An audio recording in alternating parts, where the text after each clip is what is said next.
Баршаңызға қайырлы күн, құрметті көрермендер. Бүгін сіздерге езілмей шашыраңқы болып шығатын күріш дайындауды көрсетемін.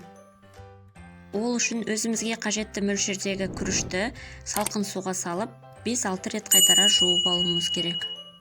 Күрішімізді суымыз мөп-мөлдір болғанша жуып алуымыз қажет. Осылайша күріштің бойындағы крахмалы кетіп, күріш бір-біріне жабыспай езілмей піседі.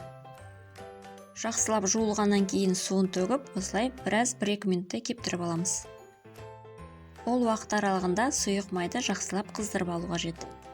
Мен 1,5 кесе күріш қолданатын болғандықтан 3 ас қасық сұйық май құйдым.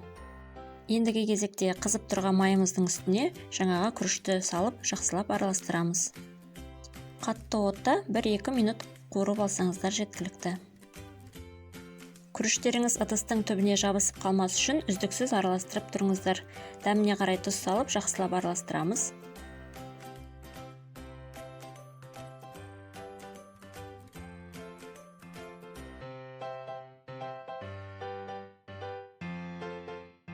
Күрішті бір келгетіп жақсылап тегістеп шығып, үстінен қайнап тұрған ыстық су құю қажет.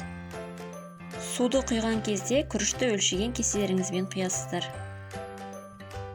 Енді осы күрішті қақпағын жауып, баяу отта шамамен 20-25 минуттай пісіріп аламыз. Міндетті түрде баяу отқа қойыңыздар, және пісіп жатқан уақытта қақпағын ашуға болмайды. Міне күріш дайын болды. Менің күрішім 25 минутта пісті. Егер сіздер осы әдіспен дайындап көрмеген болсаңыздар, дайындап көруге кеңес беремін. Барлық азық-түлік мөлшерін видео астында жазып қалдырамын. Егер мен айтқан нәрселерді жасайтын болсаңыздар, әрдайым 100% осындай шашыраңқы күріш шығатын болады.